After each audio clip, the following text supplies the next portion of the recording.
Hello student, आज हम chemical kinetics का नया लेक्चर लेके आए हैं। अब तक हमने इसमें स्टडी किया है रेट ऑफ रिएक्शन क्या होता है, average rate of reaction, instantaneous rate of reaction. Rate के अकॉर्डिंग मैंने 3 टाइप के रिएक्शंस आपको बताया था, very fast, very slow and slow reaction. मैंने बोला था वेरी फास्ट रिएक्शन की रेट डिटरमाइन नहीं कर सकते क्योंकि बहुत फास्ट स्पीड होती है। वेरी स्लो, बहुत स्लो होने की वजह से मैं इसको रेट डिटरमाइन नहीं करूंगा। एक मॉडरेट रिएक्शन होता है जो एक डेफिनेट टाइम में कंप्लीट होता है, उस रेट को हम निकाल सकते हैं। रेट की बात जब आते हैं, मैंने बोला था स्पीड ऑफ रिएक्शन, हमने वहां पे average rate of reaction, instantaneous rate of reaction, इस पे क्वेश्चन भी हमने किया। ठीक है, आज हमारा टॉपिक होगा कुछ फैक्टर्स हैं जो रेट ऑफ रिएक्शन को अफेक्ट करते हैं। ठीक है, आज हमारा वही टॉपिक है, उसके बाद हम आगे टॉपिक आपको बताते चले जाएंगे। बहुत इंपॉर्टेंट लेसन है ये और स्कोरिंग चैप्टर है। आगे बढ़ते हैं। ठीक है, हमारा टॉपिक होगा factor affecting rate of reaction. Factor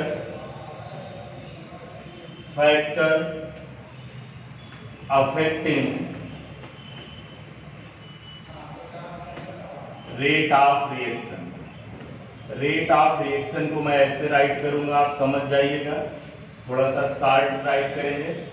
factor affecting rate of reaction, पहला जो फैक्टर इसे अफेक्ट करता है वो क्या होता है? कंसंट्रेशन। क्या होता है? कंसंट्रेशन। ठीक। सेकंड जो फैक्टर अफेक्ट करता है इसको, पहला तो कंसंट्रेशन हो गया, सेकंड जो अफेक्ट करता है यह कर सकते हो आप concentration of reactant. Concentration of reactant, ठीक है, कंसंट्रेशन भी बोल सकते हो, कंसंट्रेशन ऑफ रिएक्टेंट भी बोल सकते हो। Clear? Nature of reactant, second जो अफेक्ट करेगा nature of reactant. Okay, third surface area. Surface area, okay, मैं बता रहा हूं factor affecting rate of reaction. चौथा जो अफेक्ट करेगा इसे वो आपका होगा कैटालिस्ट। कैटालिस्ट के बारे में आप परिचित हैं, बताना नहीं है। पांचवा जो सबसे इंपॉर्टेंट है वो है टेम्परेचर। ओके, इतने पॉइंट्स जो है रेट ऑफ रिएक्शन को अफेक्ट करते हैं। तो वन बाय वन हम आपको समझाते हैं। ठीक है, जैसे हम पहला डिस्कशन करें, आपको समझाएं कंसंट्रेशन ऑफ रिएक्टेंट। आपको पता है रेट लॉ का इक्वेशन, अभी मैं उसको बताऊंगा लेकिन आप जानते हो, मैं बता दे रहा हूं। रेट लॉ का जो इक्वेशन होता है कि रेट कांस्टेंट है, कंसंट्रेशन ऑफ ए की पावर n। ओके, ये रेट लॉ का इक्वेशन है। रेट इज इक्वल टू, ये आपका क्या है, रेट कांस्टेंट, कंसंट्रेशन ऑफ ए की पावर n। माइंड करिएगा, जो कंसंट्रेशन ऑफ रिएक्टेंट, जैसे जैसे ये कंसंट्रेशन ऑफ रिएक्टेंट इंक्रीज करेगी वैसे वैसे रेट भी क्या करेगा? इंक्रीज करेगा। ओके, आप ये बात समझ जाइएगा, कंसंट्रेशन बढ़ेगी तो रेट ऑफ रिएक्शन क्या होगा? बढ़ेगा। ठीक है, क्योंकि कंसंट्रेशन बढ़ने से जो मॉलिक्यूल्स के बीच, रिएक्टेंट मॉलिक्यूल्स के बीच कोलिजन होता है वो क्या होता है? बहुत फास्ट होता है। ठीक है, कोलिजन इंक्रीज करता है, नंबर ऑफ कोलिजन मतलब टक्कर। मॉलिक्यूल्स जब आपस में कोलिजन करते हैं तो वो कोलिजन करके क्या बनाते हैं? प्रोडक्ट का फॉर्मेशन करते हैं। ठीक है, तो कंसंट्रेशन हमारा बढ़ेगा तो रेट भी क्या करेगा? इंक्रीज करेगा। और जस्ट इसके अपोजिट कंसंट्रेशन हमारा डिक्रीज करेगा तो रेट भी हमारा क्या करेगा? डिक्रीज करेगा। तो हम इस बात को समझ सकते हैं, रेट जो हमारा बढ़ रहा है तो कंसंट्रेशन क्या होगा? हमारा वो बढ़ेगा। कंसंट्रेशन ऑफ रिएक्टेंट भी क्या करेगा? साथ साथ बढ़ेगा। इस बात को आप याद रखिएगा, इसके रेट के साथ कंसंट्रेशन वेरी करता है। ठीक, पॉइंट नंबर 2 ध्यान दीजिएगा, nature of reactant. Nature of reactant में 3 पॉइंट मैं आपको बताने वाला हूं। जैसे पहला पॉइंट नेचर ऑफ रिएक्टेंट का, पहले फेज से समझते हैं।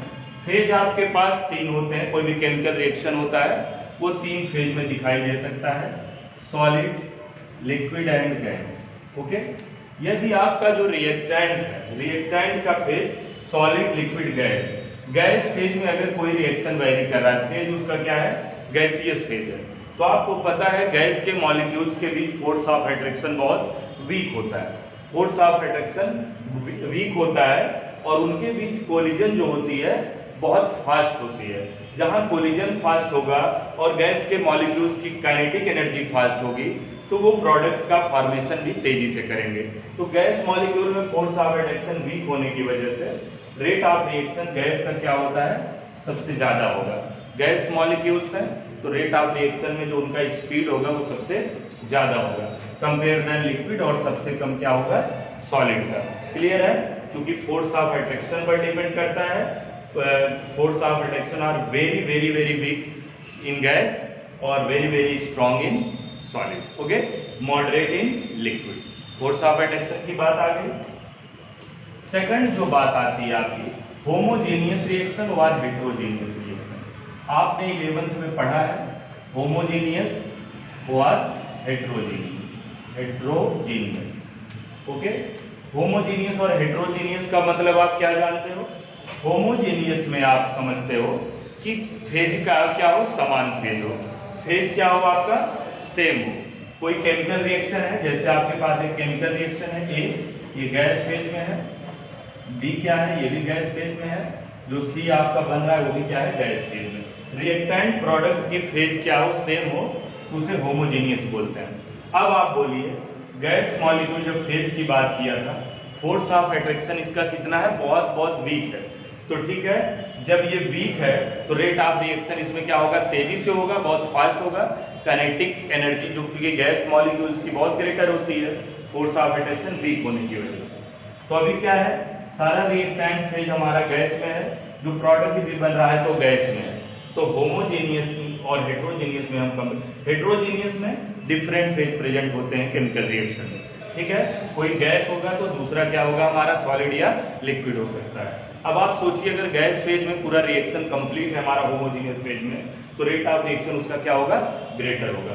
तो आप देख सकते हो जो होमोजेनियस होता है, मैं यहाँ लिख देता हूँ, होमोजेनियस में ग्रेटर रेट ऑफ रिएक्शन होता है कंपेयर देन हेट्रोजेनियस के। क्लियर हुआ? तो ये कॉन्सेप्ट ये हो गया आपका, नेचर ऑफ रिएक्टेंट आपका होमोजेनियस अगर रिएक्शन है तो वो फास्ट होगा। ठीक है, और जो इसमें सबसे इंपॉर्टेंट पॉइंट है आपका केमिकल नेचर। क्या है, केमिकल नेचर। केमिकल नेचर, ठीक है, केमिकल नेचर समझ लो। यहां पे देख सकते हो rate of reaction, rate of reaction inversely proportional to 1 upon chemical stability, 1 upon chemical stability, 1 upon chemical stability. Stability, okay. कोई भी हमारा रिएक्टेंट होगा, अगर उसकी केमिकल स्टेबिलिटी, कोई भी रिएक्शन हो, केमिकल रिएक्शन की मैं बात कर लेता हूं, उसकी अगर केमिकल स्टेबिलिटी ज्यादा है, केमिकल स्टेबिलिटी ज्यादा है तो रेट ऑफ रिएक्शन उसका क्या होगा, कम होगा। और केमिकल स्टेबिलिटी क्या है, कम है, तो रेट ऑफ रिएक्शन उसका क्या होगा, ज्यादा होगा। ओके, तो ये बात आप यहाँ पे समझ सकते हैं, बहुत इंपॉर्टेंट पॉइंट है। देखिए यहाँ पे केमिकल मतलब ऐसे देख सकते हो, रेट ऑफ रिएक्शन ग्रेटर होगा किस कंडीशन में, जब आपका केमिकल स्टेबिलिटी क्या हो, बताइए, केमिकल स्टेबिलिटी आपका लेस हो। ठीक है, मैं यहां लिख देता हूं केमिकल स्टेबिलिटी, केमिकल स्टेबिलिटी समझ जाइएगा। अगर आपका रेट ऑफ रिएक्शन ज्यादा होगा तो केमिकल स्टेबिलिटी क्या होगा, आपका लेस होगा। और केमिकल स्टेबिलिटी यदि आपकी ग्रेटर होगी तो आपका रेट ऑफ रिएक्शन क्या होगा, वो लेस होगा। इस रिएक्शन की जो स्पीड होगी वो फास्ट कब होगी, जब स्टेबिलिटी क्या हो आपका, लेस हो। स्टेबिलिटी जब कम होगी तो रेट ऑफ रिएक्शन ज्यादा होगी। ये आपका केमिकल नेचर मैंने आपको समझाया। नेक्स्ट मैं बात करता हूं इसमें कैटलिस्ट के बारे में। चौथा नहीं, तीसरा मैं पहले बात कर लेता हूं सरफेस एरिया। हमारी ये क्या है? Surface area. सरफेस एरिया के बारे में आपको क्या पता है बताइए। तो यहाँ पे जैसे आप कोई डिस्प्रिन की गोली या कोई भी आप टेबलेट लें, उसको जैसे ही वाटर में आप डालते हैं, आप अगर क्या करें, वो पूरी गोली जैसे वो है अगर उसको वाटर के अंदर डिजॉल्व कर दें आप, तो क्या होता है, वो डिजॉल्व होगी लेकिन उस टाइम क्या है, ज्यादा लगेगा। यदि उसको जैसे उसको क्रश करें या उसको अगर हम पूरा चूर्ण बना लें, उसको बहुत छोटे छोटे पार्टिकल्स में ब्रेक कर लें, महीन पीस लें उसको, ठीक है, बहुत स्मॉल पार्टिकल बना लें उसको अगर मैं वाटर के अंदर डिजॉल्व कर दूं, उसी गोली उसी टैबलेट को एक बीकर में मैं डायरेक्टली जैसे है वो वैसे डालूं, और दूसरा क्या है, उसको सरफेस एरिया उसकी बढ़ा दूं, ठीक है। जब उसे हम छोटे छोटे पार्ट में ब्रेक कर देते हैं तो उसकी सरफेस एरिया बढ़ जाती है और वो जल्दी से क्या होता है, डिजॉल्व हो जाता है। तो कोई भी क्या है सरफेस एरिया की अगर मैं बात करूं तो यहाँ पे ध्यान दीजिएगा, सरफेस एरिया अगर ज्यादा होगी, किसी भी चीज की सरफेस एरिया ज्यादा होगी तो रेट ऑफ रिएक्शन क्या होगा, उसका ग्रेटर होगा, जल्दी से होगा। स्पीड रेट ऑफ रिएक्शन की क्या होगी, ज्यादा होगी। और सरफेस एरिया अगर घटा दोगे तो रेट ऑफ रिएक्शन की भी स्पीड क्या होगी, घट जाएगी। तो हम कह सकते हैं surface area is directly proportional to rate of reaction, ठीक है। जैसे अभी क्या है, ये मेरे पास चाक है, जैसे यहाँ पे हम देख सकते हैं,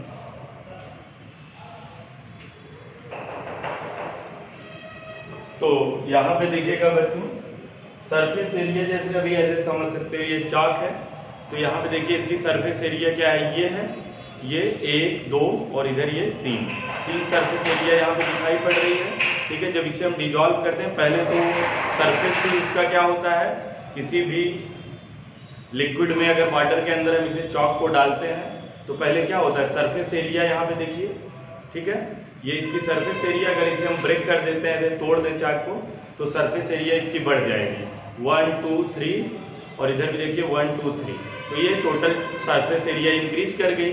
और सरफेस एरिया जब इंक्रीज कर जाएगी तो इजीली क्या होगा, ये डिजॉल्व हो जाएगा, ठीक है। तो मैं यहाँ पे देख सकता हूँ कि रेट ऑफ रिएक्शन क्या होगी, सरफेस एरिया बढ़ने के साथ ये बढ़ जाएगी। इस बात को आप ध्यान दीजिएगा। अभी कैटलिस्ट जो सबसे इंपॉर्टेंट पॉइंट आता है आपका, कैटलिस्ट देखिएगा, आपको पता है किसी केमिकल रिएक्शन में कैटलिस्ट का कितना इंपॉर्टेंट होता है। कोई रिएक्शन अगर स्लो हो रहा हो तो कैटलिस्ट के आने से वो थोड़ी सी स्पीड अप उसको वो बूस्ट कर जाता है, रिएक्शन बहुत फास्ट होता है, तेजी से होता है। तो कैटलिस्ट क्या काम करता है, रिएक्शन के रेट को क्या करता है, बढ़ाता है, ठीक है। तो यहाँ एक नया टर्म आया है, एक्टिवेशन एनर्जी का एक टर्म आया है, एक्टिवेशन एनर्जी। कैटलिस्ट को हम एक समझेंगे यहाँ पे एक्टिवेशन एनर्जी। ये सिलेबस में ये चीज कैंसिल कर दिया गया है, ठीक है। एक टॉपिक होता था इससे रिलेटेड, एक्टिवेशन एनर्जी से रिलेटेड, लेकिन अब की बार सिलेबस में ये कट कर दिया गया, लेकिन हम आपको बता देते हैं एक्टिवेशन एनर्जी को EA से डिनोट करते हैं, ठीक है। ध्यान से समझिएगा, जैसे कोई आपके पास यहाँ पे एक रिएक्टेंट है, ओके, मैं यहाँ बना देता हूँ। एक आपके पास क्या है, यहाँ पे रिएक्टेंट है, और ये आपका क्या है, प्रोडक्ट, ओके। रिएक्टेंट और प्रोडक्ट, आपको रिएक्टेंट से प्रोडक्ट पहुंचने के लिए एक बैरियर होता है, एनर्जी का एक बैरियर होता है, ध्यान से देखिएगा, ठीक है। तो ये आपका क्या है, रिएक्टेंट के पास जो कोई भी रिएक्टेंट है उसको हम इतनी एनर्जी ट्रांसफर करें कि इस बैरियर को जब तक पार करेगी वो, ये बैरियर पार करेगी तो ही ये प्रोडक्ट बना पाएगी, माइंड करिएगा, ठीक है। और पर्टिकुलर जितने भी रिएक्शन होते हैं उनकी सबकी एक एक्टिवेशन एनर्जी होती है, ठीक है। इसका सबसे बढ़िया एग्जांपल मैं आपको समझाऊं, जैसे चाय आप बनाते हैं घर में, चाय बनती है तो उसको हम बाहर से टेम्परेचर देना शुरू करते हैं, ठीक है। तो एक मैक्सिमम उसका एक टेम्परेचर होता है, वहां तक वो जब बॉयल करता है, जैसे वो पूरा बॉयल कर जाता है तो एक टाइम आता है चाय वो बननी शुरू हो जाती है, हम ये जान लेते हैं कि चाय हमारी क्या है, कंप्लीट हो गई है इतना हीट करने के बाद। तो ऐसे इसमें भी क्या होता है, सब पर्टिकुलर रिएक्शन का एक एक्टिवेशन एनर्जी होता है, ठीक है। ये एनर्जी बैरियर होता है, जब तक रिएक्टेंट इस एनर्जी को नहीं अचीव करेगा तब वो प्रोडक्ट में नहीं कन्वर्ट हो सकता है। ठीक है, कोई भी रिएक्टेंट तो क्या करता है कि जैसे रिएक्टेंट के मॉलिक्यूल्स हैं तो इस एनर्जी बैरियर के लिए सारे मॉलिक्यूल्स तो इजीली कन्वर्ट नहीं हो पाते हैं, क्योंकि हो सकता है कि इस एनर्जी बैरियर को हर मॉलिक्यूल पार न कर पा रहा हो इजीली। तो हम क्या करते हैं, रिएक्शन हमारी थोड़ी सी स्लो हो जाती है, तो उसको हम स्पीड करने के लिए कैटलिस्ट का यूज करते हैं। क्या करते हैं, कैटलिस्ट का यूज करते हैं। कैटलिस्ट क्या करता है, इस बैरियर को कम कर देता है। एक्टिवेशन एनर्जी जो है हमारी इसकी ज्यादा है, इसको थोड़ा सा क्या करता है, कम कर देता है बैरियर। मान लो जैसे हमने कैटलिस्ट यूज किया, अब ये जो है यहां से ये बैरियर इसका ये कम हो गया, ये देखिए।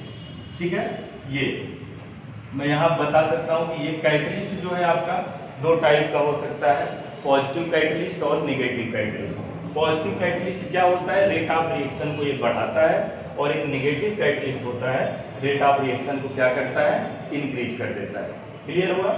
मान लो किसी रिएक्टेंट से प्रोडक्ट जाने के लिए ये मिनिमम अमाउंट ऑफ एनर्जी थी, ये कैट, ठीक है, यहाँ पे ध्यान दीजिएगा, ये एक्टिवेशन एनर्जी थी, यहाँ तक बैरियर बनाया गया था, लेकिन जैसे कैटलिस्ट हमने डाला उसमें ये बैरियर क्या हुआ, हमारा छोटा हो गया, कम हो गया। तो बहुत आसानी से ये रिएक्टेंट के मॉलिक्यूल यहाँ से पार कर सकते हैं और प्रोडक्ट पे जा सकते हैं सभी मॉलिक्यूल।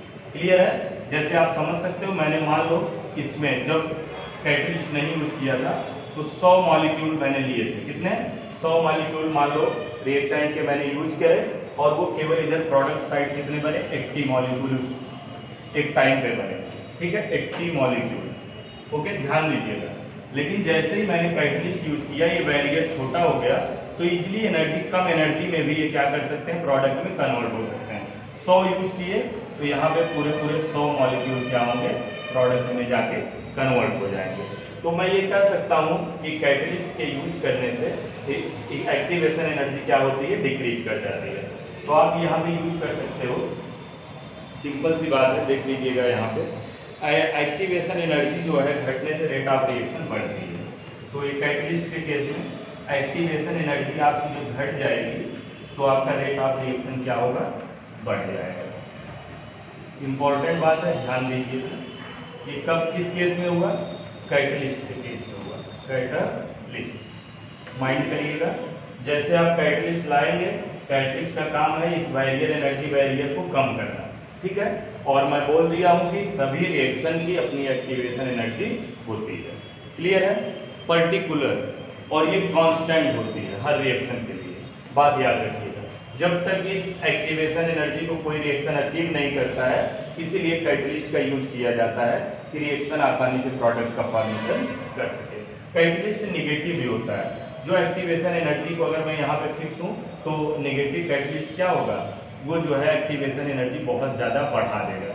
ये देखो, ये आपका नेगेटिव के लिए कर सकते हो आप। नेगेटिव कैटलिस्ट आ गया तो रिएक्शन रेट क्या होती है, बहुत स्लो हो जाती है। ठीक है, ये बात है। ठीक है, अब आपको हमें उम्मीद है समझ में आया होगा एक्टिवेशन एनर्जी के बारे में। तो मैं एक्टिवेशन एनर्जी की सोच रहा हूँ कि डेफिनेशन राइट कर दूं। आप देख लीजिए एक्टिवेशन एनर्जी की डेफिनेशन क्या होती है। एक्टिवेशन एनर्जी, इसकी डेफिनेशन देख लीजिए क्या होती है। देखिए एक्टिवेशन एनर्जी की definition, activation energy is defined as the activation, note कर लीजिएगा, energy is defined as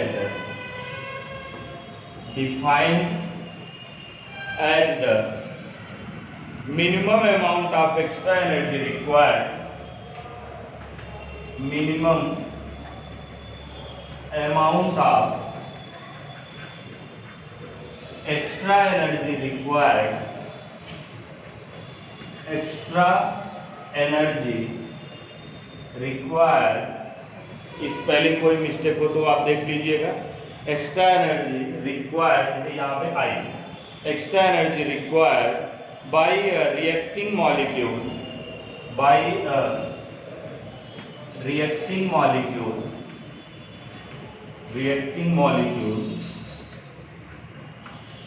to get its converted converted into product, okay. तो यहाँ पे देख लीजिए मैंने जो कॉन्सेप्ट दिया है आपको, एक्टिवेशन एनर्जी जितनी ज्यादा होगी, ठीक है, ये की वैल्यू रेट ऑफ रिएक्शन उतना ही कम होगा। क्लियर है? रेट ऑफ रिएक्शन आपको बढ़ाना है तो एक्टिवेशन की एनर्जी क्या होगी बेटा, कम रखनी होगी, तो रेट ऑफ रिएक्शन क्या होगा आपका, बढ़ेगा। क्लियर है? तो इसके लिए हम कैटलिस्ट का रोल लेते हैं। कैटलिस्ट क्या होता है, रेट ऑफ रिएक्शन को बढ़ाता है, एक्टिवेशन एनर्जी को घटाता है। क्लियर है? मतलब मैंने बोला कि एक्टिवेशन ऐसी एनर्जी है जिसको सभी रिएक्टेंट को पार करनी होगी, उस एनर्जी बैरियर को। जब वो पार कर जाएगा तो प्रोडक्ट इजीली क्या होगा, बन जाएगा। प्रोडक्ट बनने के लिए उसको पार करना होगा। जैसे आपको क्या होता है, आपको अगर हायर एजुकेशन बीए या बीएससी में एडमिशन लेना है, जैसे आप बीएससी में तभी पढ़ पाएंगे, 12th आप जब तक पास नहीं करेंगे तब तक आप बीएससी नहीं पढ़ पाएंगे। बीएससी पढ़ने के लिए आपको ये 12th पास होना जरूरी है। आप पहले 12th पास होंगे फिर आप बीएससी कर पाएंगे। 10th तो पास है, अब सोचे डायरेक्ट 10th से बीएससी कर ले तो नहीं, एक बैरियर है क्लास 12, इसको हम मान लें एक्टिवेशन एनर्जी। जनरल सी बात है, इस एनर्जी को पार करोगे 12th को तो आप बीएससी में जाओगे या किसी भी क्षेत्र में आप जा सकते हो, बिना इसको पास किए नहीं जा सकते हो। यदि कोई नियम है तो मुझे बताइएगा, बीएससी में बिना 12 पास के बीएससी करने के लिए। ठीक है, आगे बढ़ते हैं। एक और केस है इसमें, टेम्परेचर। टेम्परेचर देख लो, टेम्परेचर इट्स वेरी सिंपल है। जो आपका टेम्परेचर है इसमें एक आर्हेनियस इक्वेशन है बच्चों, आर्हेनियस इक्वेशन। आर्हेनियस इक्वेशन के बारे में बता दूं आपको, होता है आर्हेनियस इक्वेशन क्या, K equal to A e की पावर माइनस EA/RT। देख लेते हैं इक्वेशन गलत तो नहीं है। K स्मॉल e है, स्मॉल e की पावर माइनस EA/RT। ये आपका आर्हेनियस इक्वेशन है, सिलेबस से बाहर हो गया बट इक्वेशन आप जानते रहिए। T आपका टेम्परेचर है, ये एक्टिवेशन एनर्जी है, R क्या है, कांस्टेंट है ये। ठीक है, क्लियर है? ये आपका क्या है, K क्या है, रिएक्शन का, ये रिएक्टेंट, सॉरी रेट कांस्टेंट। ठीक, उसके बाद हम यहाँ पे देख सकते हैं बेटा कि आप ध्यान से देखो, आप जानते हो कि रेट ऑफ रिएक्शन जो होता है ये कब बढ़ता है, जब आप जो है ये A की पावर n, जब आप कंसंट्रेशन A को क्या करते हैं, A आपका ये रिएक्टेंट है, ठीक है, अगर इसको आप बढ़ाएंगे तो रेट ऑफ रिएक्शन क्या होगा, बढ़ेगा। तो आप एक बात याद रखिएगा, टेम्परेचर के बढ़ने से, क्योंकि मॉलिक्यूल्स की कोलिजन और काइनेटिक एनर्जी दोनों इंक्रीज कर जाती है, तो यहाँ पे टेम्परेचर जब बढ़ रहा होगा तो आपका रेट ऑफ रिएक्शन क्या होगा, बढ़ेगा। ये बात याद रखिए, ठीक है। टेम्परेचर इंक्रीज करने से रेट ऑफ रिएक्शन क्या करता है, इंक्रीज करता है। ओके, आप याद रखिएगा, टेम्परेचर बढ़ेगा तो रेट ऑफ रिएक्शन बढ़ेगा। बुक से और आप इसे डीपली स्टडी कर सकते हो, लेकिन एक जो है बेसिक पॉइंट इसके पूरे क्या थे मैंने इसको एक्सप्लेन किया है। रेट ऑफ रिएक्शन को अफेक्ट कौन कौन करता है, सिलेबस में आपके कैटलिस्ट, टेम्परेचर और ये कंसंट्रेशन था। ठीक है, आगे बढ़ते हैं। आगे आज का हमारा टॉपिक है, ये तो factor affecting rate of reaction हो गया। हमारा टॉपिक है आज का rate law of reaction. Rate law of reaction, rate law of reaction. किसी रिएक्शन के लिए रेट लॉ हम कैसे लिखते हैं, ठीक है, बहुत इंपॉर्टेंट टॉपिक है, मोस्ट इंपॉर्टेंट है। मैं यहां लिख दे रहा हूं most important, rate law of reaction. तो नोट करते हैं, ये रेट लॉ क्या है, हमारा एक्सपेरिमेंटल एक्सप्रेशन है। लिखिए, the experimental expression of rate of reaction in term of concentration of reactant is known as rate law. ठीक है, the experimental expression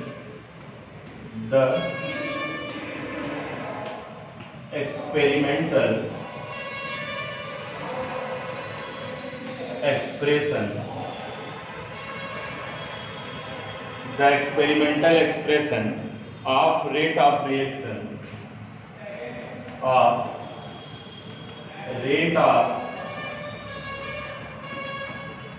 reaction in term of concentration of reactant in term of concentration of reactant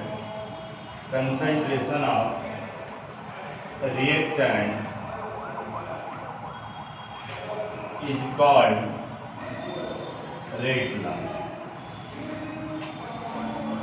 Okay, rate law reaction. ठीक बच्चों, देख लीजिए rate law of reaction क्या है। The experimental expression, rate law क्या है? एक्सपेरिमेंटल क्वांटिटी है, याद रखिएगा। Of rate of reaction in term of concentration of reactant, किस टर्म में? रिएक्टेंट के कंसंट्रेशन के टर्म में, is called rate law of reaction. Formula हो जाएगा हमारा रेट को मैं डिनोट कर रहा हूँ यहाँ से, आर से डिनोट कर लीजिए आप रेट को, या कैपिटल आर या स्मॉल आर, कोई दिक्कत नहीं है। रेट मतलब स्पीड से ही आप ध्यान दीजिएगा। Rate is equal to reactant constant, जिसे बोलते हैं आप यहाँ पे लिख सकते हो, या रेट कांस्टेंट, इससे डिनोट करोगे के से इनटू कंसंट्रेशन ऑफ रिएक्टेंट। क्या? Concentration of reactant. मैं यहाँ लिखूंगा कंसंट्रेशन, या मैं ऐसे ही लिख दूं रिएक्टेंट, ये कंसंट्रेशन का साइन ये बड़ा ब्रैकेट, पावर n। ध्यान दीजिएगा, बहुत इंपॉर्टेंट है। Rate equal to rate constant into reactant power n। इसको लिख सकते हो आप के इनटू कंसंट्रेशन, यहाँ मैं लिख दूं रिएक्टेंट, जैसे मैंने क्या किया यहाँ पे रिएक्टेंट के लिए ए सपोज कर लिया, ए की पावर n। ठीक है, कंसंट्रेशन ऑफ ए, ये आपका रिएक्टेंट है और ये आपका R equal to K into A की पावर n। n क्या है? Where n equal to order of reaction,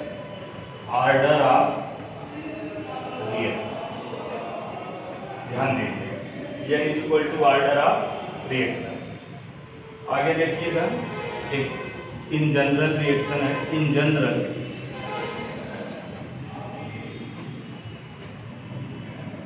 general reaction A of A plus small b of B converting into product। Okay, पहले आप इस बात को जान लीजिएगा, इसमें जो स्टोकियोमेट्रिक कोफिशिएंट है उस पे रेट लॉ उसके पावर पर कभी भी डिपेंड नहीं करता। लॉ ऑफ मास एक्शन आपने पढ़ा होगा, ठीक है। ये स्टोकियोमेट्रिक कोफिशिएंट है, बैलेंस इक्वेशन के लिए यूज होता है, लेकिन ये क्या है? थ्योरेटिकल कॉन्सेप्ट है, लेकिन अगर आप उसमें रेट लॉ अप्लाई करेंगे तो गलत हो जाएगा, ठीक है।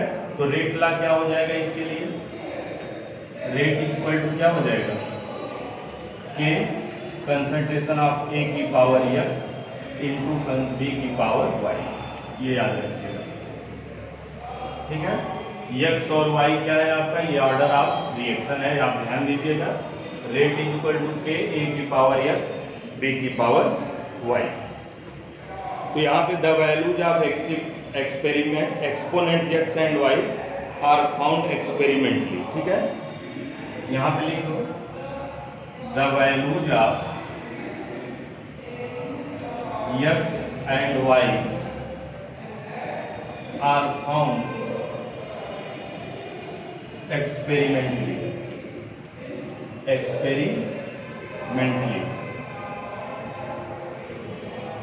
बस आपको यही बात याद रखना है बच्चों कि जो x y की वैल्यू है आपको ये एक्सपेरिमेंटली फाइंड आउट हो सकती है, ठीक है। ऐसे आप इसको किसी भी तरीके से राइट नहीं कर सकते। रेट लॉ में आपको ध्यान देना है पूरे केमिकल काइनेटिक्स के अंदर, ये आपका जो है ऑर्डर ऑफ रिएक्शन, ठीक है। कंसंट्रेशन का जो रेज टू पावर लगी है एक्स वाई, ये ऑर्डर ऑफ रिएक्शन है। इस वैल्यू को हम स्टोकियोमेट्री नहीं राइट करेंगे। आप याद रखिएगा एक चीज कि जैसे आप केमिकल इक्विलिब्रियम वाले चैप्टर में पढ़े थे, लॉ ऑफ मास एक्शन के लिए रेट क्या लिखते थे? के ए की पावर ए इंटू बी की पावर बी, ठीक है। ऐसा कुछ नहीं है, स्टोइकियोमेट्री को पावर हम नहीं रखेंगे, इसलिए हमने यहाँ x और y लिख दिया है। ठीक है, इसको हम क्या करेंगे, the values x and y are found experimentally. ठीक है, नोट कर लीजिए, एक्सपेरिमेंटली विच मे और may not be same as stoichiometry coefficient. ठीक है, एक बात और याद रखिएगा, जब एक्सपेरिमेंटली आप फाइंड करेंगे तो हो सकता है ये स्टोइकियोमेट्री कोएफिशिएंट के सेम भी हो जाए और नहीं भी हो। ठीक है, ये ऐसा नहीं कि नहीं हो भी सकता है और नहीं भी हो सकता है, इसीलिए आपको ये वैल्यू क्या करनी पड़ेगी, फाइंड आउट करनी पड़ेगी। ठीक है,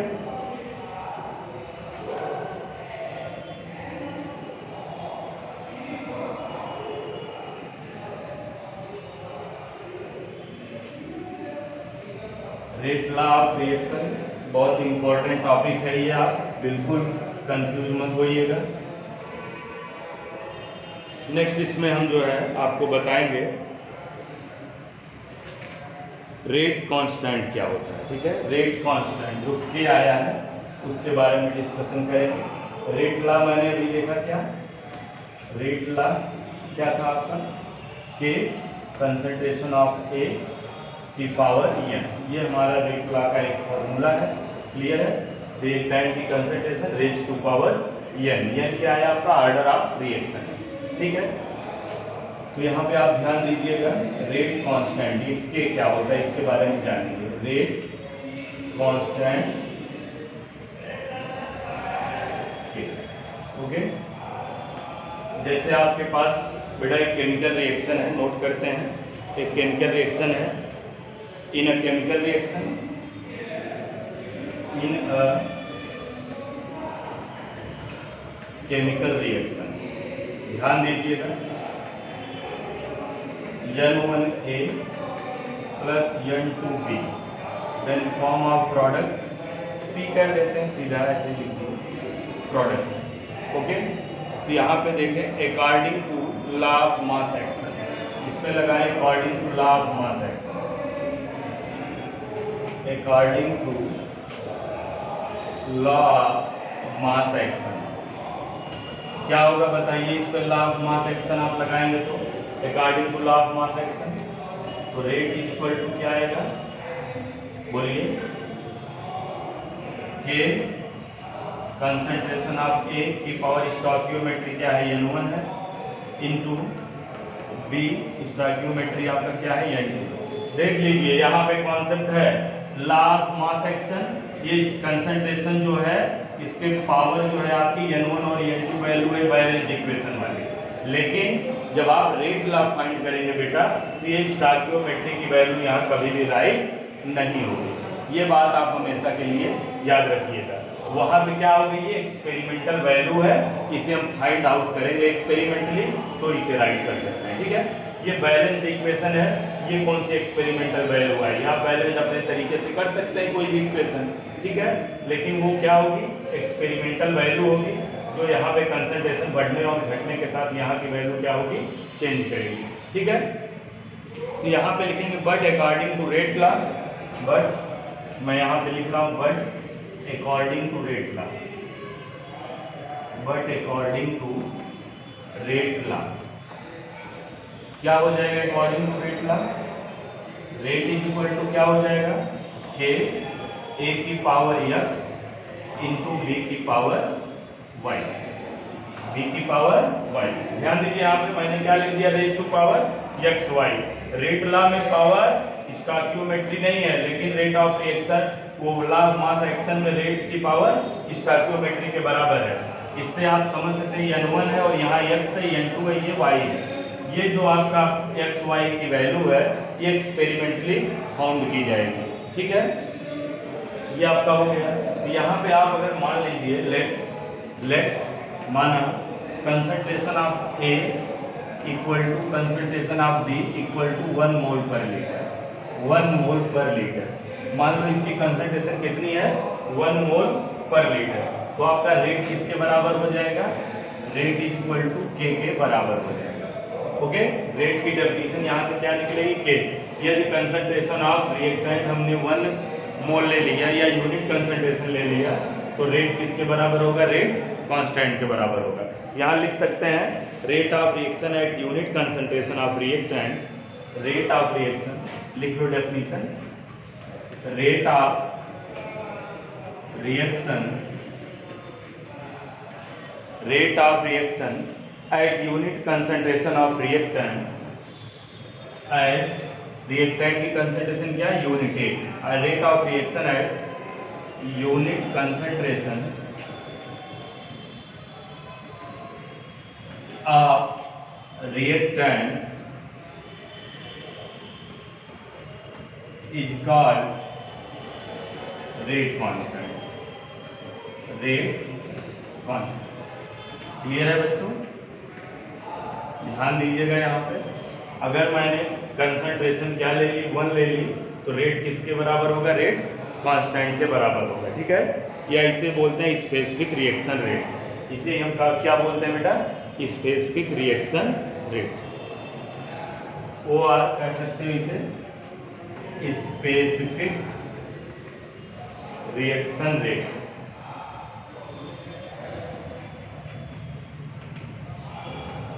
ये सब पॉइंट आप नोट कर लीजिएगा। Rate of reaction at unit concentration of reaction reactant is called rate constant. जब भी आप कंसंट्रेशन यूनिट लेंगे तो वो क्या होगा, रेट कांस्टेंट के बराबर होगा। ठीक है,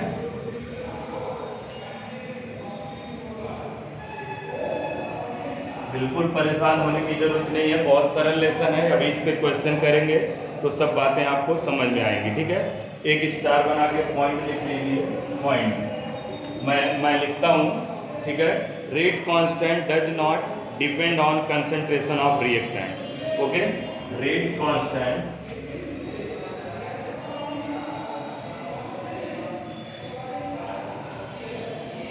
डज नॉट डिपेंड, बहुत इंपॉर्टेंट लाइन है, depend on concentration of reactant. क्या बोला मैंने, rate constant does not depend on concentration of reactant but it depend on temperature and catalyst, but it depend on temperature and catalyst, temperature and catalyst। बहुत important line है catalyst, बहुत तैयार करके आपको बता रहा हूं ये सब। मतलब रेट कांस्टेंट कभी भी कंसंट्रेशन पर डिपेंड नहीं करेगी रिएक्टेंट की, वो डिपेंड किससे कर करेगी, टेम्परेचर और कैटलिस्ट पे। टेम्परेचर बढ़ाओगे तो आपका रेट कांस्टेंट क्या होगा, बढ़ेगा, घटाओगे तो रेट कांस्टेंट घटेगा। टेम्परेचर और कैटलिस्ट उस पर क्या डाल सकता है, इफेक्ट डाल सकता है, बट कंसंट्रेशन से उससे कोई प्रॉब्लम नहीं होगी। ठीक है, आगे बढ़ते हैं, इसमें ऑर्डर ऑफ रिएक्शन देखते हैं। क्या देखते हैं, order of reaction, important point, order of reaction क्या होगा। ठीक है, रिएक्टेंट के कंसंट्रेशन की जो पावर होती है, raise to power concentration of reactant is called order of reaction. ठीक है, order of reaction, order of reaction. मैं सारी डेफिनेशन जो है गलत ना हो जाए कहीं पे आपके नोट्स में, तो इसलिए हम पूरी कोशिश करेंगे पूरी डेफिनेशन नोट करें। बताने को तो वैसे बता ही दिया जाए, लेकिन हम राइट करेंगे तो आप कॉपी पे नोट कर सकें उसे। तो order of reaction, the sum of powers of concentration of reactant. ठीक है, द सम ऑफ, लिखिएगा, the sum of powers of concentration of reactant, देखिएगा point, the sum of powers of concentration of reactant in rate law expression, in किसमें, rate law expression में, in rate law expression is called order of reaction, order of reaction. Okay बच्चों, यहाँ हम देखेंगे the sum of powers of concentration of reactant in rate law expression is called order of reaction.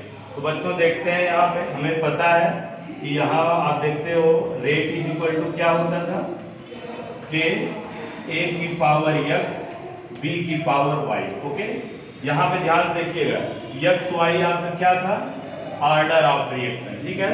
Concentration ए या raise to power x, ए की concentration में power x है, B की concentration में पावर क्या है y है। तो बच्चों आप यहाँ पे ध्यान से देखिएगा, सबसे इंपॉर्टेंट बात है, इस बात को आप यहाँ समझ लीजिएगा, ऑर्डर ऑफ रिएक्शन क्या होगा। ऑर्डर ऑफ रिएक्शन, जो ऑर्डर ऑफ रिएक्शन होगा वो raise to power sum of raise to power, definition क्या है, sum of power of concentration of reactant. Reactant की जो कंसंट्रेशन है उसकी पावर x और y लगी है, तो ये वैल्यू क्या हो जाएगी, टोटल सम कर लो इसके पावर का x प्लस y, इसको हम किसके बराबर मान लें, n के बराबर। तो लिख सकते हैं x plus y is equal to n। n क्या है, ऑर्डर ऑफ रिएक्शन है। ओके, जैसे x की वैल्यू 1 है, y की वैल्यू 1 है, तो 1 1 क्या हो गया बेटा, 2 हो गया। तो ऑर्डर ऑफ रिएक्शन क्या हो जाएगा, इसका 2 आ जाएगा। सपोज जैसे मैंने करूँ x की वैल्यू हमारा एक्सपेरिमेंटली मैंने फॉर्म करके 1 लिया, y की वैल्यू 0 आ गई, तो rate of reaction, order of reaction बेटा क्या हो जाएगा, 1 प्लस 0 इज इक्वल टू 1। समझ आया, ये बिल्कुल परेशान होने की जरूरत नहीं है, क्वेश्चन जैसे ही करोगे हर बात आपको समझ में आनी शुरू हो जाएगी। x y ये सब एक्सपेरिमेंटली डिटरमाइन होगा ऑर्डर ऑफ रिएक्शन, ऐसे आप बिल्कुल नहीं कर सकते हैं, ठीक है। आप कुछ बच्चे होते हैं जैसे क्या है, जैसे इक्वेशन है उनको N2 प्लस 3H2 उनकी कंफ्यूजन दूर कर देते हैं, 2NH3 एग्जाम में आ गया, इसका ऑर्डर ऑफ रिएक्शन बताइए, तो क्या करेंगे ऑर्डर ऑफ रिएक्शन, देख लें वो महानुभाव, तो यहाँ पे रेट इज इक्वल टू पट से लिखेंगे, लास्ट मास एक्शन लगाएंगे के N2 की पावर 1 करेंगे इनटू H2 की पावर क्या करेंगे 3, 1 प्लस 3 करेंगे क्या देंगे 4, ये आ गया हमारा ऑर्डर, गलत सीधा सीधा। तो ऑर्डर ऑफ रिएक्शन ऐसे नहीं निकलेगा स्टोइकियोमेट्री के पावर से, वो एक्सपेरिमेंटल क्वांटिटी है, वो अलग तरीके से निकाली जाएगी, वो क्वेश्चन में आपको खुद इंडिकेट रहेगा कि कैसे वैल्यू निकले, ठीक है। हम आगे बढ़ते हैं और एक एक चीज आपको बताते हैं। ये आपको ऑर्डर ऑफ रिएक्शन क्लियर हुआ। ऑर्डर ऑफ रिएक्शन में देखा sum of power of concentration of reactant in rate law expression is known as order of reaction. अब आप देखते हैं यहाँ पे फॉर द रिएक्शन, मैंने यहाँ पे इसको एक्सप्लेन कर दिया, ठीक है। x is equal to order of reaction with respect to a, जैसे आपको यहाँ पे x जानना हो क्या है, x is equal to order of reaction with respect to a, ये विथ रिस्पेक्ट टू है, WRT लिख दो, मैथ वाले सब जानते होंगे विथ रिस्पेक्ट टू शार्ट में लिखा जाता है, order of reaction with respect to A. y क्या है, ऑर्डर ऑफ रिएक्शन है विथ रिस्पेक्ट टू b, सबके रिस्पेक्ट में ऑर्डर है अलग अलग, order of reaction with respect to b। Okay बच्चों, बहुत इंपॉर्टेंट है। अब आप इसमें कुछ एक दो स्पेशल पॉइंट्स नोट करेंगे स्टार बना के, जो कि बहुत ही इंपॉर्टेंट पॉइंट्स हैं ऑर्डर ऑफ रिएक्शन को लेके। लिख लीजिए, ऑर्डर ऑफ रिएक्शन में भी जीरो, पॉजिटिव, नेगेटिव और फ्रैक्शनल। जो ऑर्डर ऑफ रिएक्शन होगा उसकी वैल्यू जीरो भी हो सकती है, पॉजिटिव, नेगेटिव और फ्रैक्शनल हो सकती है। ये बात आप हमेशा याद रखिएगा, लिखिएगा। ऑर्डर ऑफ रिएक्शन में भी, ऑर्डर ऑफ रिएक्शन में भी पॉजिटिव, नेगेटिव, जीरो और फ्रैक्शनल, कोई कंफ्यूजन नहीं। ये क्या है कि अगर आप स्टोइकियोमेट्री पर डिपेंड करता तो क्या नेगेटिव हो सकता था, जीरो हो सकता था, फ्रैक्शनल हो सकता था, कभी नहीं हो सकता था। इसीलिए बोला जाता है ऑर्डर ऑफ रिएक्शन और रेट लॉ क्या है, ये सारी चीजें एक्सपेरिमेंटल क्वांटिटी है, एक्सपेरिमेंटल एक्सप्रेशन है। तो इसलिए आप कभी भी स्टोइकियोमेट्री को मत अप्लाई करिएगा, ठीक है, समझ बूझकर उसको अप्लाई करिएगा। बैलेंस इक्वेशन उठाए लिख दिए, गलत, तो यहाँ पे ऑर्डर ऑफ रिएक्शन में भी पॉजिटिव, नेगेटिव, जीरो और फ्रैक्शनल। सेकंड पॉइंट स्टार बना के हम हर बात को, आपको कोई भी दिक्कत ना हो, एक नोट्स आप बना सकते हो। शॉर्ट में हम कुछ नहीं लिख रहे हैं, हर चीज पूरी सेंटेंस लिखने की कोशिश में लगे हैं। ठीक है, देख लेते हैं। Order of reaction is an experimental quantity, ये बात मैं बोल रहा हूं, अब ये बात यहां लिख भी दे रहा हूं। Order of reaction, order of reaction is an experimental quantity, is an experimental quantity, experimental quantity. Okay, ये आप देखिए। अब हम लोग देखेंगे सिग्निफिकेंस ऑफ ऑर्डर। ठीक है, सिग्निफिकेंस ऑफ ऑर्डर। ठीक है, इसका सिग्निफिकेंस कुछ देखेंगे। Significance of order. ओके, पहला तो एक्सपेरिमेंटल सिग्निफिकेंस ही है जो देखेंगे। ठीक है, इसको क्या करेंगे, इस पे एक हम क्वेश्चन लिखते हैं और क्लियर करते हैं। ठीक है, एक्सपेरिमेंटल सिग्निफिकेंस से कैसे हम ऑर्डर ऑफ रिएक्शन को देख सकते हैं।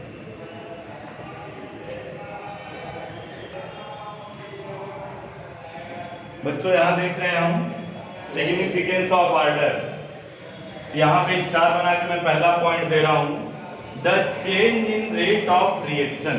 ध्यान से समझिएगा, the change in rate of reaction on changing the concentration of particular reactant. अगर किसी पर्टिकुलर रिएक्टेंट के कंसंट्रेशन चेंज जैसे करेंगे आप, उसका जो है रेट ऑफ रिएक्शन भी क्या होगा, चेंज हो जाएगा। यही बात मुझे इसमें बतानी थी सिग्निफिकेंस ऑफ ऑर्डर में। देखिएगा, एक रिएक्शन है आपके पास में, एग्जांपल देके आपको क्लियर करता हूं। 2a + 3b to give 4c। Okay, बन रहा है 2a + 3b 4c। इसका रेट क्या हो जाएगा, रेट ला क्या राइट करेंगे, के लिखा आपने a की पावर 2 और ये लिख दिया b की पावर क्या आपने लिख दिया 3। सपोज कर लो एक रिएक्शन है, मैंने इसको लिख दिया a की पावर 2 b की पावर 3।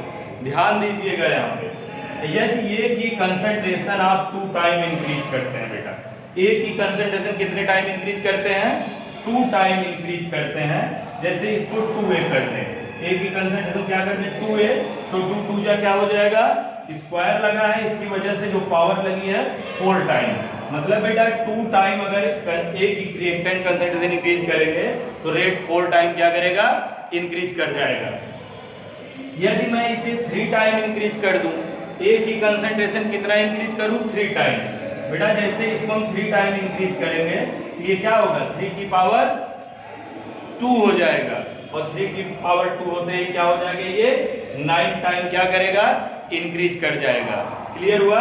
ध्यान से देखिएगा, जैसे जैसे इसकी कंसंट्रेशन हम बढ़ाएंगे वैसे वैसे इस पावर के साथ क्या होगा, रेट भी क्या करेगा, इंक्रीज करेगा मल्टीप्लाई करके। ठीक है, 2 टाइम करेंगे तो 4 टाइम बढ़ेगा, 3 टाइम करेंगे तो 6।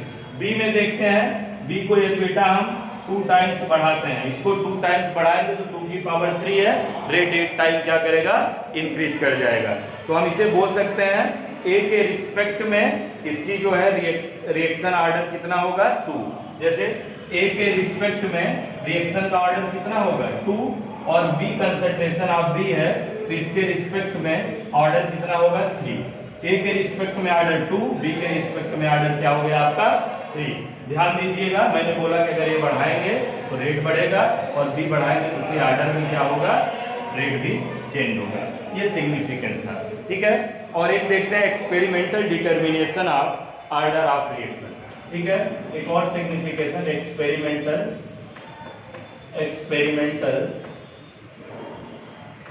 डिटर्मिनेशन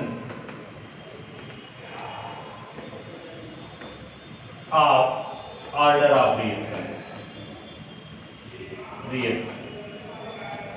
बच्चों एक्सपेरिमेंटल डिटर्मिनेशन कैसे करेंगे, इस बात को समझने के लिए बच्चों एक क्वेश्चन राइट करते हैं और उस क्वेश्चन में हमें क्लियर हो जाएगा कि कैसे हम उसको डिटरमाइन करेंगे experimental determination of order of reaction. Clear है?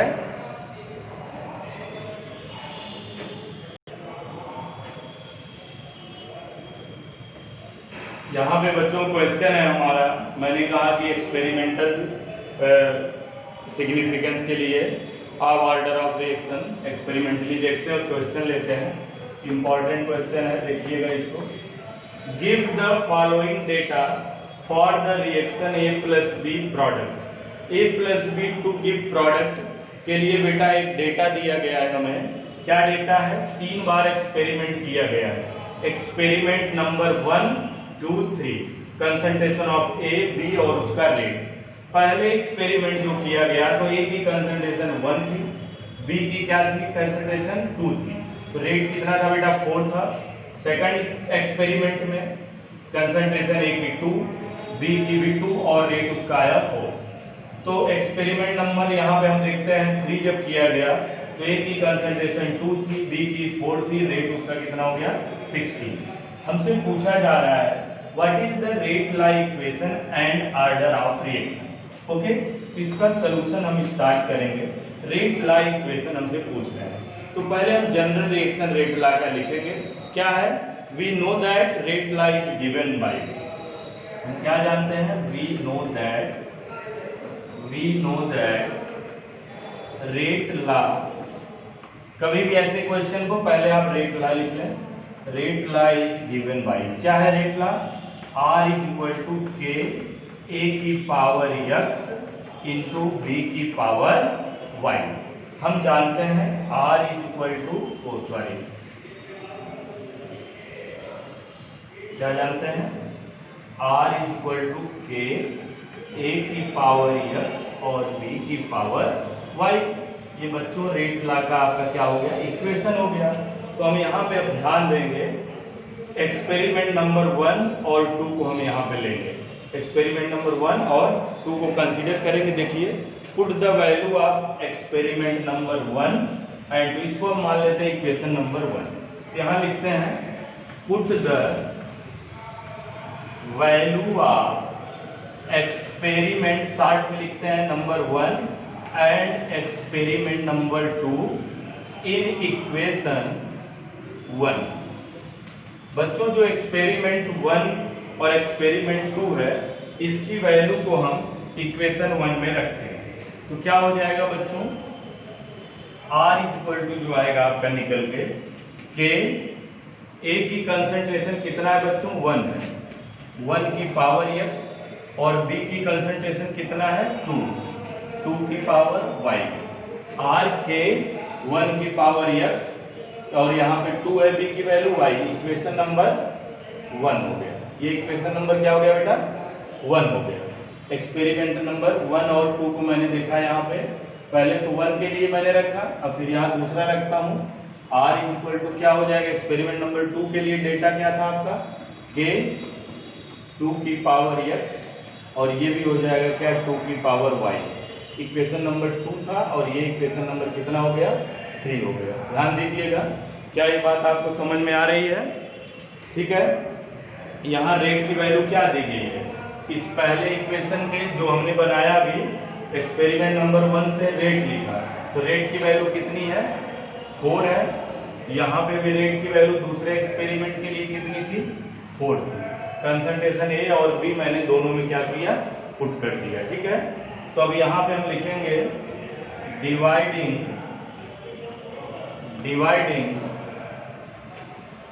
इक्वेशन 2/3। ठीक है। इक्वेशन 2 को 3 से क्या करेंगे? डिवाइड करेंगे। क्या हो जाएगा? 4/4 इक्वल टू के कंसर 1 टू पावर x 2 की पावर y और ये आपका k हो गया 2 की पावर x 2 की पावर y। ठीक है। 4 से 4 कैंसिल, k से k कैंसिल, ये इससे कैंसिल। ओके, तो आ गया आपका 1 इज इक्वल टू, ध्यान से देखिएगा, 1/2 की पावर क्या हो जाएगा? x। बच्चों 1 इज इक्वल टू 1/2 की पावर x आ गया।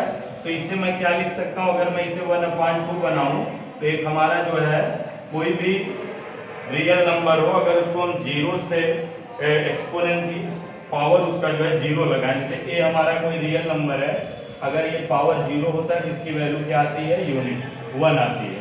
कोई भी नंबर है, मैं रियल नंबर की बात करता हूँ जिसमें सभी नंबर आ जाते हैं, उसको अगर हम पावर 0 करते हैं तो उसकी वैल्यू कितनी आती है, 1 आती है। ठीक है, तो मैंने 1/2 बना लिया क्योंकि यहाँ पे 1/2 था।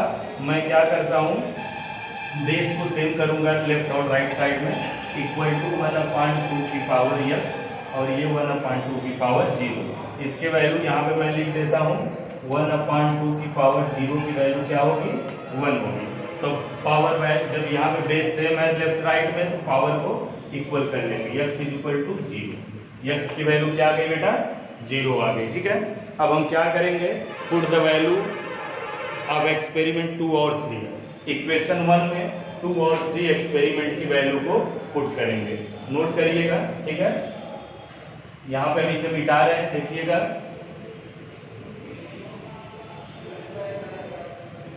मैं यहाँ पे राइट करूंगा, put the value experiment 2 and experiment 3 in equation 1। तो इक्वेशन 2 और 3 को अब की बार हम कंसीडर कर रहे हैं। तो रेट कितना है, 4 है इसके लिए। तो k कंसंट्रेशन ऑफ 2 की पावर x और ये 2 की पावर y। इक्वेशन नंबर इसे हम मान लेते हैं बेटा 4। और फिर हमारा जो है कंसंट्रेशन रेट क्या है, 16 है 3 एक्सपेरिमेंट के लिए, और ये 2 की पावर x, ये हो जाएगा 4 की पावर y। इसमें आप जो है ये इक्वेशन नंबर 5 डिवाइड इक्वेशन 4/5। 4/5 को डिवाइड करेंगे तो क्या आ जाएगा हमारा, ध्यान दीजिएगा। इक्वेशन 4 इज डिवाइड बाई 5, तो हो जाएगा 4/16। ये आपका आ जाएगा 1/4। 4 4 जा 16, ये से k कैंसिल हो जाएगा, ये इससे कैंसिल होगा, और ये क्या हो जाएगा 2/4 की पावर क्या हो जाएगा, ये y हो जाएगा। 2 2 जा 4 कैंसिल होगा, इधर देख लीजिएगा जगह है। 1/4 इक्वल टू 1/2 की पावर y, इसको लिख सकता हूँ 1/2 की पावर 2, 1/2 की पावर y। अब मैंने दोनों तरफ क्या किया, बेस बराबर हो गया, तो y इक्वल टू क्या आ जाएगा 2। मुझे बेटा मिल गया x इक्वल टू 0, y की वैल्यू क्या मिल गई मुझे, 2 मिल गई।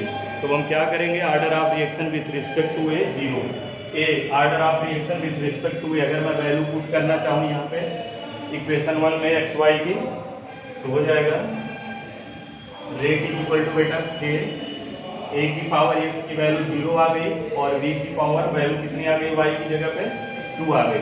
तो यहाँ पे order of reaction with respect to a equal to क्या हो गया, 0। तो आप नोट कर लीजिए, order of reaction with respect to a, order of reaction with respect to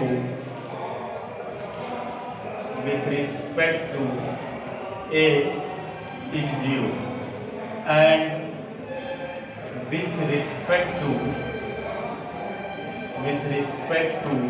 b is 2। Okay, a के रिस्पेक्ट में आर्डर ऑफ रिएक्शन कितना आ गया, 0, और b के रिस्पेक्ट में कितना आ गया, 2। ओके, तो आप रेट ऑफ रिएक्शन क्या हो गया, r is equal to rate of reaction मैंने ऊपर लिखा था, तो आप लिख सकते हैं इसको k b की पावर 2। क्लियर होगा, k a की पावर 0 या b की पावर 2। तो अभी आज जो a पावर 0 है, a पावर 0 आई है, तो इस पे रेट डिपेंड नहीं करेगा, क्योंकि इसकी पावर का आर्डर अगर 0 हो जाता है तो रेट उस रिएक्टेंट पर डिपेंड नहीं करता है। इसलिए मैंने क्या लिख दिया, b पावर 2। अगर जिसकी पावर 0 हो तो उस पर रेट क्या होगा, उस रिएक्टेंट के कंसंट्रेशन पर रेट डिपेंड नहीं करेगा। तो r इक्वल टू के b पावर 2 आ गया। तो आर्डर ऑफ रिएक्शन क्या हो जाएगा, आर्डर ऑफ रिएक्शन अगर मैं ऐसे भी लिखूं डायरेक्टली तो 2 है, अगर यहाँ देख के लिखूं तो x और y को 0 + 2, ये हो गया आर्डर ऑफ रिएक्शन क्या, 0 + 2 इक्वल टू। यहाँ से आप आर्डर ऑफ रिएक्शन और रेट लॉ का इक्वेशन आप निकाल सकते हैं। ठीक है, धन्यवाद बच्चों, हमें उम्मीद है आपको ये समझ में आया होगा। एक दो बार इसको आप देखेंगे तो आपको आसान भाषा में समझ आ जाएगा। आपको एक बात जो है सबसे मेन इसमें फोकस करनी है कि रेट जो है आप रिएक्टेंट के कंसंट्रेशन पर डिपेंड कर रहा है, और जो रेज टू पावर एक्स और वाई है ये एक्सपेरिमेंटल वैल्यू है, इसको आपको फाइंड करके ही निकालना पड़ेगा। स्टोइकियोमेट्री कभी भी वहां पे शो नहीं करेंगे, ठीक है।